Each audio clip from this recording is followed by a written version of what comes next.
everybody. So I'm going to take a little bit of time here to explain what you need to do to accomplish each of the homework assignments for week 1. So remember, the first thing you're going to have to do is take the week 1 attendance quiz. So remember, you have to take that and submit it before you can access the other assignments for this week. And remember, that's the way it'll be every week. So once you take the week 1 attendance quiz, though, and you submit that, you'll see all the other assignments listed underneath it. You'll have access to those. The first one will say to read chapters 1 and 2. Now, I do not want you spending a whole lot of time reading these chapters. It's more of a review. Skim it, right? It's just to help reinforce the material that we covered in the week 1 module. After that is the syllabus acknowledgement form. So if you have not watched the syllabus review video or looked over the course syllabus, you're going to need to do that before you complete the syllabus acknowledgement assignment, because that assignment asks you to type up a sentence stating that you have read the syllabus and watched the video and that you agree to all of the policies. So the assignment itself is really quick, just typing up one sentence. But in order to complete it, you do have to make sure that you have gone over that syllabus review first. After you've done that, the next item that's listed is the week 1 journal. So in the week 1 module, there is a handout and video where I explain what the weekly journals are all about, how they work, how they function, what to expect.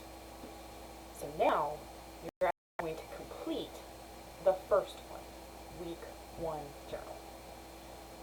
For this prompt, I want you to list and briefly explain 3 things you look for in a good dining experience. Then choose a specific restaurant that you've been to, and it can be fast food, it can be any kind of restaurant, but choose a specific restaurant that you are familiar with and evaluate that restaurant based on those 3 qualities that you listed in the beginning. So let's say, for instance, when I go to a restaurant, I want to make sure it's clean, I like for the service to be good, and I like for the food to be tasty. So I'm going to choose a specific restaurant now, let's say, Olive Garden, and I'm going to explain how it's clean, how they give good service, and how they have good food. Alright? So it can be any 3 things you want, though, and it can be any kind of restaurant you want. Remember, based on the instructions that I provided in the weekly module about how to do the journals, remember you are expected to type, it says 10 to 15 minutes nonstop, but go more for like the 10-minute mark.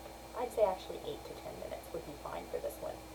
So try to go though for 10 minutes nonstop. Keep typing even if you go off topic. Remember, as I explained with the journal handout, the rules don't apply. There's not going to be any points taken off for spelling or grammar or anything like that. It's just get your thoughts out. Okay? Try to stay on topic, but if you go off topic, it's okay. Keep writing. Once the timer goes off, then you're done. Submit it. It's a text submission, so you'll type your response right into the text box that's provided.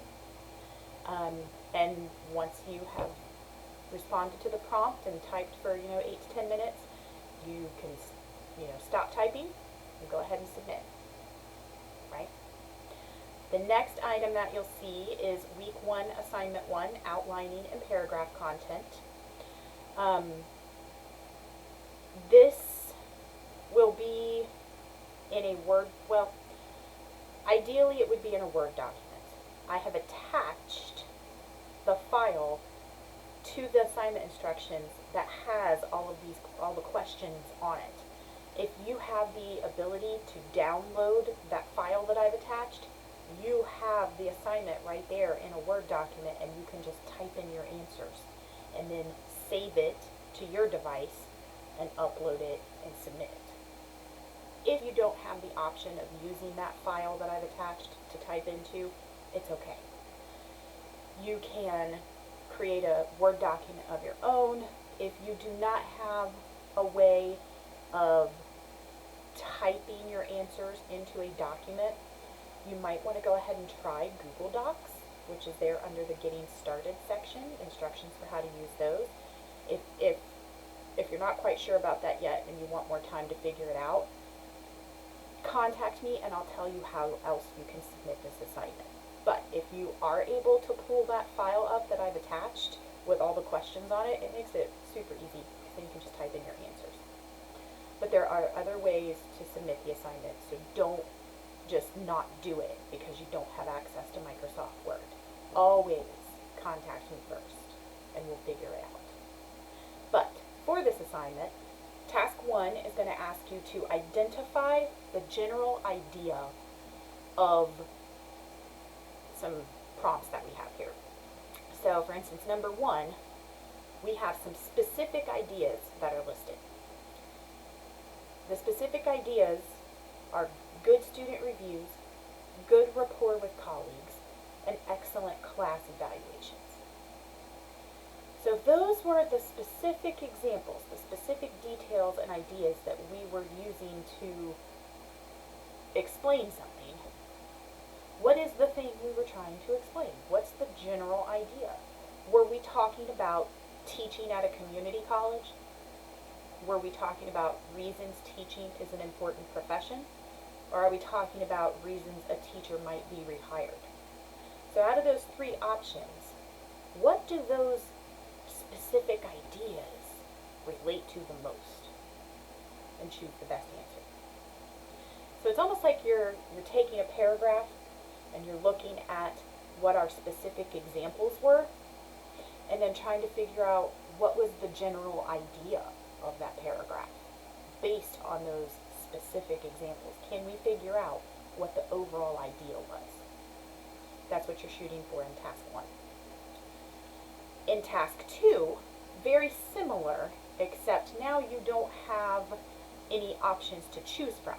You have the specific ideas listed, and now you have to come up with what you think the general idea is. You don't get options anymore. You have to figure it out and put it in your own words.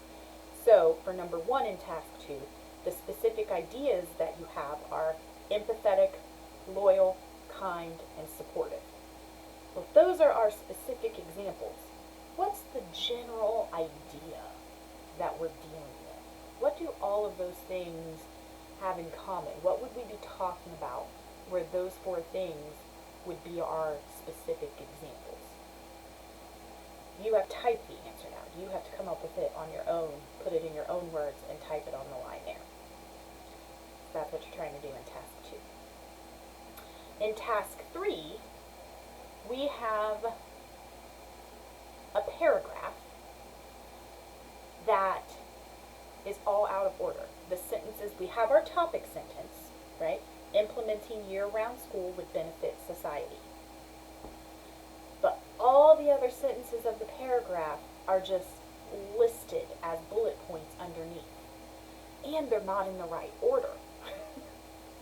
So, your goal is to figure out what the 3 main ideas are, and those will go on lines A, B, and C. And then for each main idea, what are the 2 supporting examples that are given that go with that main idea? Those will go on lines 1 and 2 for that main idea, right? So there are 3 main ideas, and each main idea has 2 supporting examples that go with it. You have to figure out what they are. Figure out what the 3 main ideas are, and then group them together with their 2 supporting examples. Do the best you can. Try to use some logic and try to figure it out, and see how these ideas make sense. How it makes sense to group them together. Give it your best shot. If you're wrong, I'll tell you that you were wrong. And I'll explain what was right. Okay? Just try your best. Okay? But this is pretty important. You know, these are some good skills to have, though, to figure out the most logical way to organize ideas. That's a big part of good writing skills, good composition skills. So try to do this as best you can. Really try to think about it, okay? Um, it's due Sunday night by 11:59, remember. If you have problems, not being able to access Microsoft Word, not being able to get to Google Docs yet, reach out to me so we can come up with a game plan on the best way for you to submit this item, okay? And then finally, the last item for homework in week 1 is the week 1 discussion. Introduce yourself. So there's 2 questions that you are going to answer for this first discussion. Question 1 is, what are a few things you'd like us to know about you? You can tell us where you're from, what your family and home life are like, what your current job is, whatever you'd like us to know about you. And then question 2 is, if you could host a talk show, who would your first 3 guests be and why? And there's no rules here. It can be famous people, not famous people. Living people, not living people. Okay? Just whatever you would like to answer for that. If you could host a talk show, who would your first 3 guests be and why? Alright, give us an explanation for each of them. Alright, remember, try to have your first post up by Thursday night, and then respond to 2 classmates before the discussion closes Sunday night. Remember, once it closes, I am not allowed to reopen it unless instructed to do so by someone higher up. If you have any questions about any of this week's homework, reach out to me and I will help you as much as I can. If you have any technical difficulties, definitely reach out to me. I can't promise I'll be able to help, but at least if I'm aware, I can, make notes of it or whatever, but I will try to help as much as I can. But otherwise, good luck on everything, and I look forward to, reading your responses this week.